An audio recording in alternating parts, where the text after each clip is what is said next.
Tenemos además la gran oportunidad el día de hoy de poder conversar con la fiscal de la Nación, Delia Espinosa Valenzuela, quien se encuentra en la cabina. Hay temas muy importantes que abordar con ella, temas de fondo, cómo vendrá ese 2025, la lucha contra la delincuencia, las investigaciones, las relaciones con el poder político y otros que seguramente abordaremos. Fernando, buenos días. Buenos días, Mávila, y buenos días a los que nos están escuchando por la radio o viendo por la televisión o viendo por las redes sociales.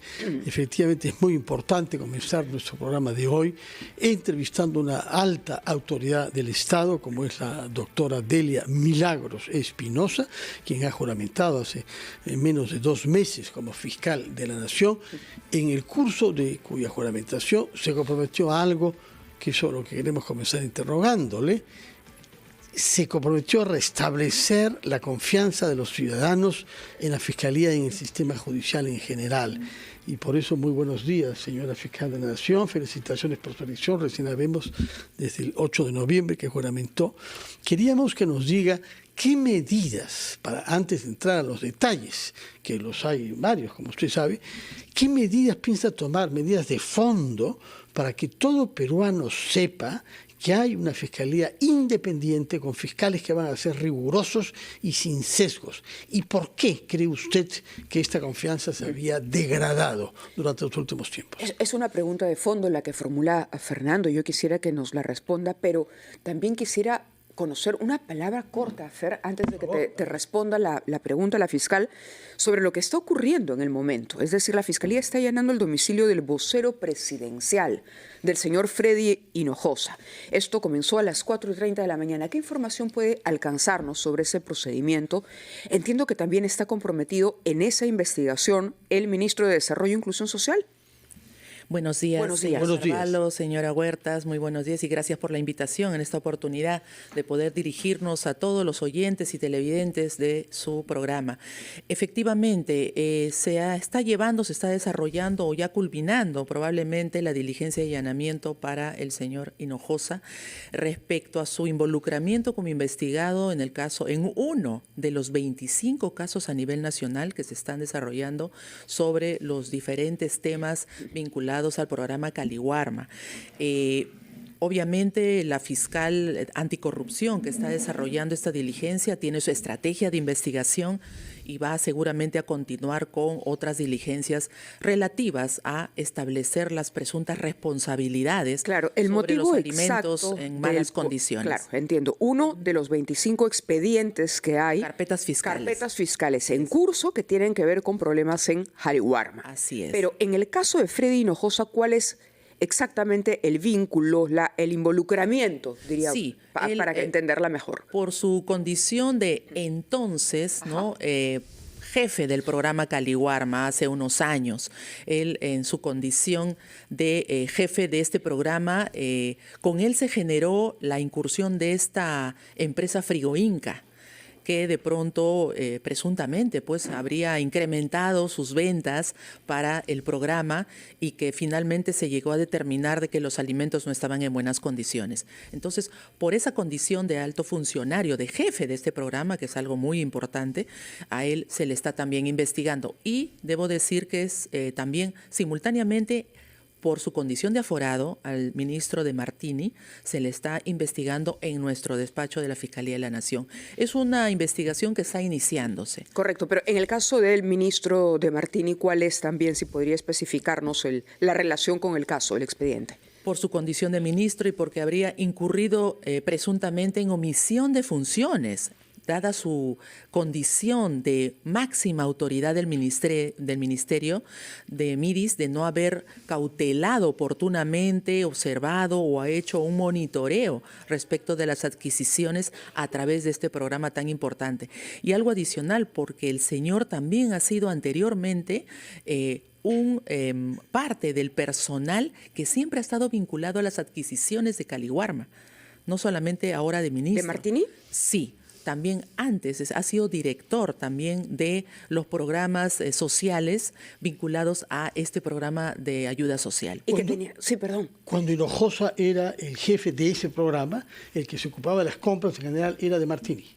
No, era uno de los funcionarios. Lo que sucede es que hay varios funcionarios, unos se encargan de la compra, otros se encargan de la programación. Es decir, todos tienen un vínculo con el programa que les obliga a tener que cuidar la calidad de las compras, la calidad de lo que se ingresa, se almacena y cómo se conservan también los alimentos para los efectos de que pueda pues llegar oportunamente a los niños, a las niñas en los colegios. Claro, y en la mejor calidad.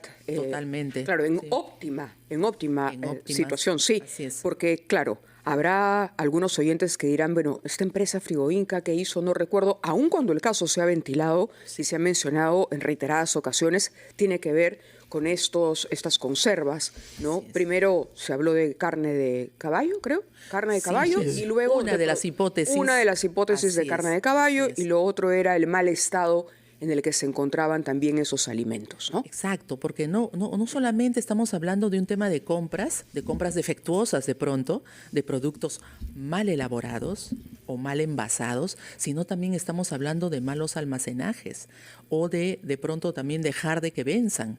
Y así con todos que se hayan repartido. Es decir, hay varios tipos de casos que están a nivel nacional, por eso las hipótesis fiscales son diversas y estamos nosotros detrás de siempre atentos a lo que están haciendo nuestros fiscales para que pueda darse una respuesta oportuna lo más pronto posible.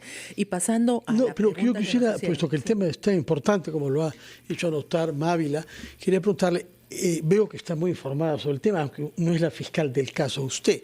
Y yo quisiera saber desde cuándo es que la empresa Frigoinca ha adquirido la importancia que tuvo en el sistema de compras, porque lo que se ha sostenido es que se ha marginado a empresas implantadas a nivel nacional de larga data y que en consecuencia inspiraban confianza en beneficio de una empresa como Frigoinca, que tenía mucho menos trayectoria.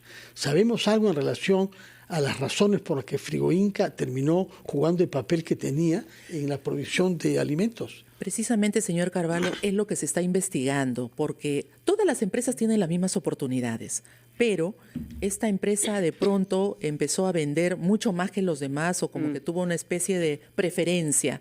No podría precisarle la fecha porque eso lo tiene seguramente el fiscal del caso, pero de eso se trata, de reconstruir los hechos, de ir hacia atrás y ver dónde surgió esta situación. No es malo, eso sí, hay que decirlo, no es malo que una empresa de pronto pueda ofertar mejor sus productos, pueda dar los mejores precios, sino que estamos hablando de la calidad. Claro, ni siquiera es malo que Calidad. mantenga continuidad en el tiempo como Exacto, proveedor, así es. siempre y cuando cumpla con todas las reglas. Con las exigencias, sobre todo de calidad en cuanto a los alimentos que está brindando, ¿no?, a través de las licitaciones y del programa en sí. Bueno, ahora sí vamos a una pausa, por favor, para que podamos escuchar a los anunciantes. Nos vamos a ir de largo. O podemos seguir de largo, presidente, en este momento. Si me permiten, quería responder lo que me preguntaron al comienzo. Sí, por supuesto. Esa Sobre era las la líneas maestras de nuestra gestión para los próximos 3 años, 2024-2027. Como todos recordarán, y para los que no me han escuchado el día 8 de noviembre que asumí este encargo tan importante de encabezar el Ministerio Público, establecimos 3 grandes ejes o 3 grandes temas para poder gestionar de la mejor manera y para mejorar, y esto se lo digo a todos los peruanos que nos están escuchando, mejorar considerablemente no solo la imagen del Ministerio Público, sino el servicio. Si mejoramos el servicio del Ministerio Público, la imagen va a mejorar. 3. 1. Dirección institucional. Optimizar lo que es nuestra relación con la sociedad a través de transparentar y difundir más nuestras actividades, nuestras funciones, porque esa es una de las razones por las cuales ha decaído la imagen del Ministerio Público. No hemos sabido comunicar, no hemos sabido transparentar las diligencias, los logros, los avances de todos nuestros subsistemas especializados, de todas las sentencias que hemos ido logrando con el paso del tiempo. Hemos estado un poco silenciosos, eso por un lado, pero por otro lado también necesitamos fortalecer internamente lo que es la integridad, a través de nuestra oficina de integridad que la estamos potenciando. Por otro lado, necesitamos cambiar nuestra ley orgánica del Ministerio Público, que está desfasada desde 1981. ¿Algún aspecto en particular que pueda ofrecer una idea más clara y precisa de cuál es el cambio que usted propondría de entre todos. Me imagino que hay una lista y un análisis más profundo, pero, por ejemplo, ¿en qué está desfasada la ley orgánica del Ministerio Público? Está desfasada en la propia composición y estructura. Es la estructura en general del Ministerio Público, porque han habido cambios, ahora hay especialidades, hay sistemas corporativos, es decir, hemos evolucionado como institución, por lo tanto la norma también tiene que evolucionar junto con nosotros. En el tema de la gestión fiscal es fortalecer y mejorar la atención a través del turno. El turno es el primer rostro hacia la población para atender las denuncias, todas las noticias criminales que llegan a nosotros.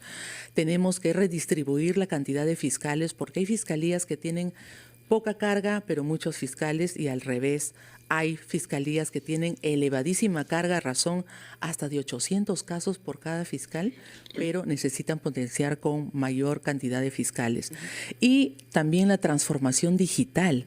Queremos nosotros modernizar al Ministerio Público para los efectos de que pueda generar mayor interoperabilidad con medicina legal y entre las propias fiscalías, con plataformas modernas que nos permita transitar los casos, la información con medicina legal y también potenciar medicina legal. ¿Los recursos están ustedes satisfechos con el presupuesto asignado? No, señores, miren, yo les digo algo. Hemos solicitado 12.484 millones, pero solamente nos han dado un poco menos del 25%. Nos han dado 2.921 millones para el próximo año. ¿Ha tenido la oportunidad de conversar con el ministro de Economía para plantearle el por qué la solicitud de esos 12.000 millones? Se ha sustentado técnicamente, con documentación, y se ha sustentado a través de nuestro ex fiscal de la Nación, el doctor Villena. Eso ha sido una sustentación amplia, muy técnicamente sustentada, pero lamentablemente no se dio oídos a esa solicitud y solamente se nos ha dado 2.921. ¿Cómo se explica que les asignen, la cuarta parte o menos de la cuarta parte de lo que habrían ustedes solicitado y, según nos dice, sustentado técnicamente? ¿De pronto se excedieron un poco en el cálculo ustedes? No, le explico por qué. Solamente se nos ha dado para mantener gastos continuos, planillas, gastos corrientes, alquileres, etcétera, como para sostenernos. Pero no se nos está brindando la oportunidad de generar inversiones. Nosotros tenemos muchos locales alquilados y necesitamos no solo adquirir, sino implementar locales propios, porque cuando tenemos demasiados alquileres a nivel nacional, ese es un gasto que no retorna. Necesitamos hacer mayores inversiones, modernizar nuestras máquinas, nuestras computadoras, contratar más personal, porque miren, la población aumenta, pero nuestras fiscalías, en términos de personal administrativo y de fiscales, no está aumentando. Tenemos que estar redistribuyendo, como lo estoy anunciando. ¿Y tiene usted alguna explicación a esto? ¿Cree usted que hay de pronto, no sé, viniendo del Ejecutivo la decisión o del Parlamento, que finalmente es el que aprueba el presupuesto, podríamos decir de pronto hay políticos interesados en que la Fiscalía no se fortalezca, sobre todo aquellos que están siendo materia de investigación y que forman parte de ambos poderes del Estado, Ejecutivo y Congreso? Le hago esta pregunta, pero también recuerdo a nuestro público que estamos saliendo al aire a través de ADN Regional, ¿correcto? ¿Sí? ¿Se me confirman? Estamos saliendo al aire, nos están escuchando nuestras emisoras en regiones en todo el país. O sea, lo que usted menciona es importante porque ahí, en algún rincón, deben estar escuchando y pensando, sí, aquí necesitamos una fiscalía y no la tenemos. Exactamente, señora Huertas. Mire, yo no quisiera pensar, pero sí he escuchado muchas voces que me han dicho, lo que pasa es que quieren ahogar al Ministerio Público, de a pocos. Por eso no les dan el presupuesto que necesitan para que se despliegue el servicio de manera eficiente, oportuna y llegue a cada rincón del país. Mire, ni siquiera podemos nosotros mejorar, por falta de presupuesto, nuestros canales informáticos. ¿Cómo me explico? Hace unos 3, 4 días me comuniqué vía internet de una videollamada con los fiscales encargados de los casos de Condorcanqui.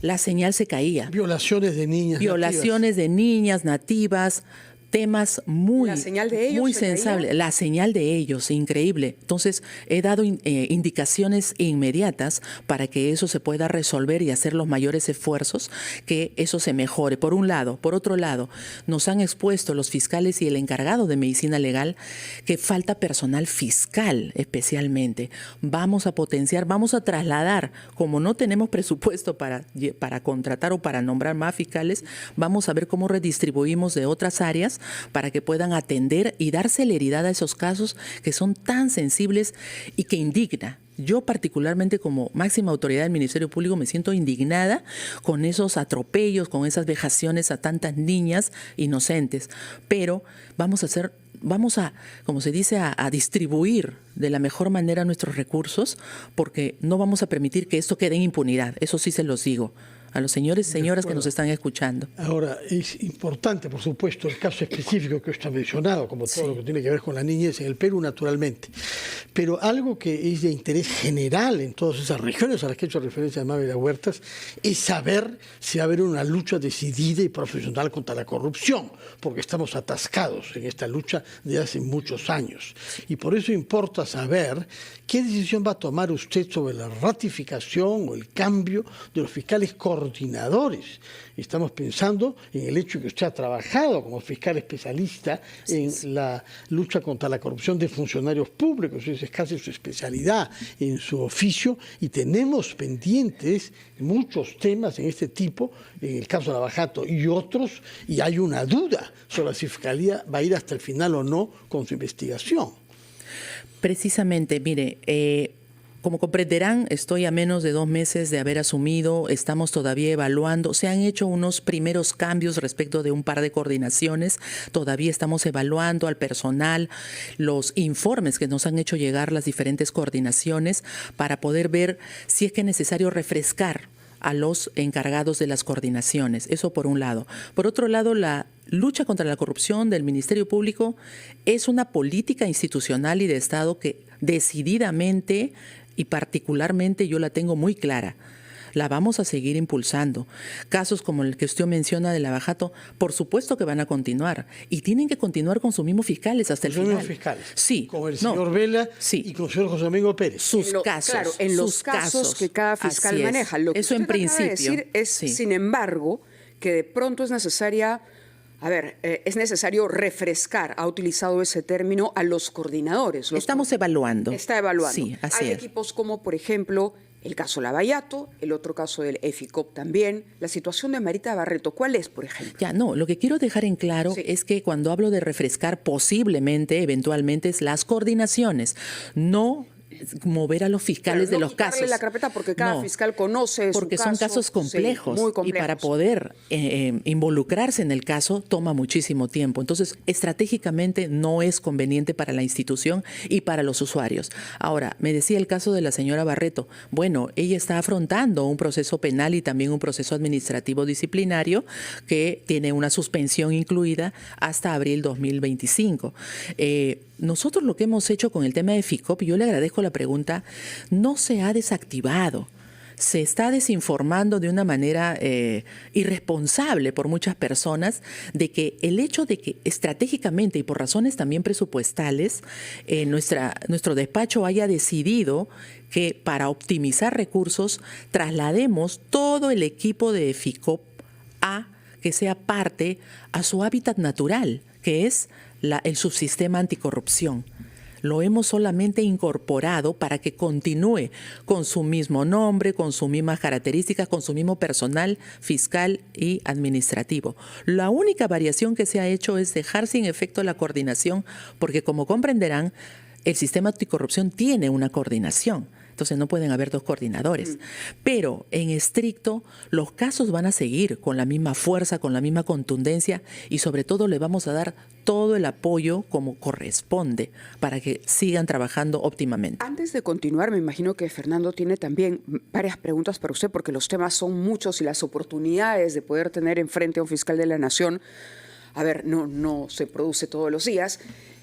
¿Cuál sería la reflexión que usted haría sobre esto que se denomina la politización de la justicia o la judicialización de la política, que es un fenómeno que se dice ha ocurrido en los últimos tiempos, que se usa el sistema de justicia para atacar a los enemigos políticos de ciertos sectores que tienen buenas relaciones con la Fiscalía de la Nación. ¿Cómo responde a eso? Usted habla de recuperar la confianza de la ciudadanía en general, ¿no? ¿Cómo evitar que se perciba, o cuál es finalmente la reflexión y el autoanálisis que hace de la institución a propósito de estas críticas que se han hecho? Sí, yo tengo entendido de que una de las razones o las explicaciones para que se digan esos términos de judicialización de la política o politización de la justicia es porque en los últimos 7, 8 años varios fiscales, con muy buena fe, pienso, han estado saliendo indistintamente a hablar de manera inconsulta, porque no hemos tenido tal vez un orden, una estructura para lo que es la vocería. Entonces, los fiscales que han estado emitiendo opiniones, tanto a nivel institucional o particular, ello se ha estado tomando por parte del sector político como si fuera una especie de ataque o por de pronto solicitar también repetidas o constantes prisiones preventivas, ¿sí?, sobre determinados investigados. Entonces, sobre eso hay dos enfoques, dos temas que nosotros tenemos que abordar decididamente. Número uno, ordenar la institución a través de que la vocería sea estructurada, sea organizada y sea pues por niveles, ¿no? Para que cualquier fiscal no esté saliendo así de manera pues un poco irresponsable, también hay que decirlo, a hablar a nombre de la institución. ¿Se refiere, por ejemplo, a José Domingo Pérez o a Rafael Vela? Desordenadamente. Desordenadamente. Desordenadamente, pero no digo con mala voluntad, sino que a veces el apasionamiento de cuando llevamos los casos... En la defensa de cada uno de los casos. Claro. Ahora, ¿esto qué supone, doctora? Sí. Que va a haber un cambio, es decir, que bajo su gestión no vamos a tener la oportunidad de entrevistar directamente a los fiscales encargados de los casos. Sí se puede, por supuesto, porque tenemos 3 niveles de vocería y está en el reglamento y todos los fiscales ya lo conocen. La vocería principal, que está con un señor ex fiscal, el doctor Cubas, la vocería, por supuesto la vocería general es de quien habla, ¿no? Pero hay una vocería principal, ya que no todo el tiempo la fiscal de la Nación puede estar saliendo a los medios. El segundo nivel son los fiscales, los presidentes de junta de fiscales a nivel nacional. Ellos tienen libertad plena para salir a difundir, a comunicar, a rendir cuentas sobre las actividades que cumple cada distrito fiscal. Y un tercer nivel de vocería es la vocería delegada. Ahí es donde entran a tallar coordinadores y cualquier fiscal de un caso emblemático, de un caso de interés público, que previa coordinación y sobre todo preparación para que sepa dirigirse a los medios, pueda dar la información necesaria. Por ese lado pierdan cuidado los señores periodistas. No es que se está acá censurando, no se está amordazando a nadie, pero no puede ser de una manera desordenada, como se ha venido dando, pero yo repito, se ha dado con buena fe, ¿no? De acuerdo, permítanos ahora sí ir a una pausa y luego retomamos la conversación con la fiscal de la Nación, con la señora Delia Espinosa, que estamos transmitiendo naturalmente por radio, pero también por el canal 10 de televisión, por el canal 3, que es señal abierta, y también por el canal YouTube de RPP, el canal RPP en YouTube. Vamos a ir a una breve pausa, escuchar titulares de media hora y retomamos nuestra conversación con la fiscal de la Nación, la señora Delia Espinosa. Son las 8:39, estamos conversando con la flamante fiscal de la Nación, la doctora Delia Espinosa, quien nos ha dicho, entre otras cosas, que han recibido menos de una cuarta parte del presupuesto que solicitaron. Se les ha reducido el presupuesto en relación a lo que recibieron en el año 24. Esto pese a que necesitan tener, en primer lugar, locales adecuados y no estar pagando alquiler, necesitan crear unidades de flagrancia, necesitan tener equipos y laboratorios, y nos llegan justamente noticias desde el interior de Arequipa, en este caso, en relación a la medicina legal y los insumos para los exámenes toxicológicos. ¿Cómo va a poder usted garantizar todos esos servicios de la Fiscalía si se les ha reducido el presupuesto en relación al año pasado? Precisamente ese es el problema, señores, y es oportunidad de explicarle a la población que nos está escuchando que estamos con recursos muy limitados, pero así con todo estamos haciendo nuestros mayores esfuerzos. El tema de medicina legal es un tema clamoroso, con medicina legal tenemos muchas necesidades. Por ejemplo, por lo menos 40 morgues a nivel nacional para inaugurar e implementar. ¿Se imaginan? Hace poco hubo toda una crisis con el tema de las morgues, hubieron noticias y con justa razón tenían que reclamar la población, pero nosotros estamos precisamente con esos problemas presupuestales. Por ejemplo, también hay otro tema, señores. Cámaras Gesell. ¿Qué son las cámaras Gesell? Son unas salas especiales habilitadas, acondicionadas para las entrevistas únicas de niños, niñas y adolescentes que tienen la prioridad para ser entrevistados, para que se tenga la entrevista única de los hechos que atravesaron estas víctimas. ¿Saben cuánto cuesta construir una cámara Gesell y acondicionarla? ¿Cuánto? 385.860 soles. Y necesitamos por lo menos una cámara Gesell adicional o por primera vez en muchos distritos fiscales.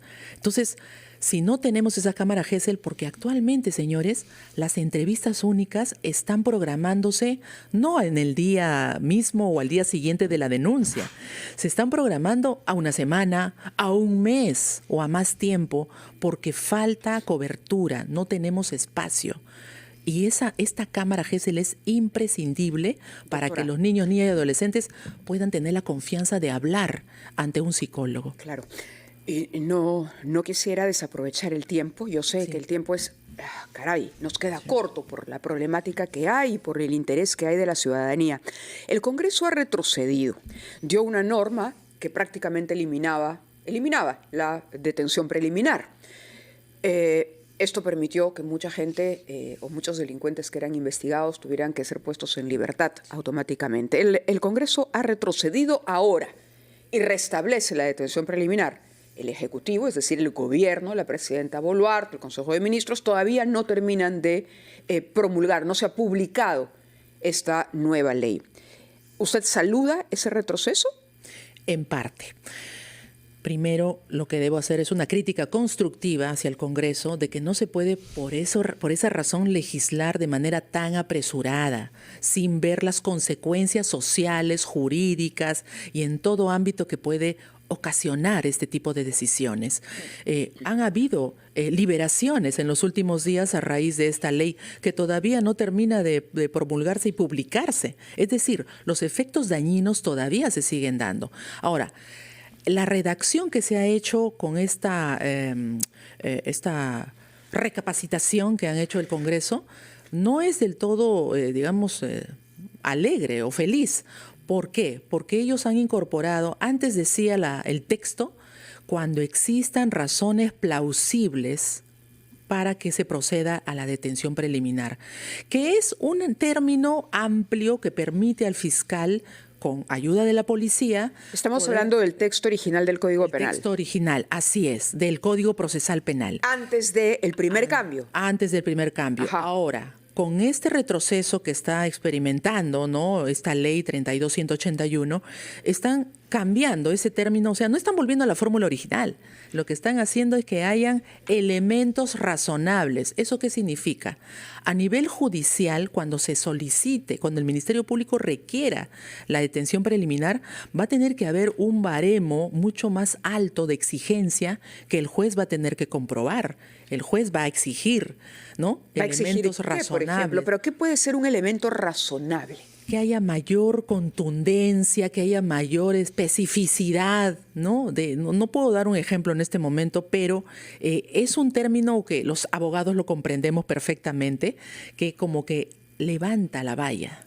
Y la dificultad, ¿no? Para que dificulta y genera, pues. Sin duda. Entonces, ese es un problema. Pero hay otro problema que yo quisiera aprovechar en mencionar con esta 32.181 que casi nadie lo está comentando. El tema de la legalización excesiva o indiscriminada del uso de las armas de reglamento de la Policía Nacional.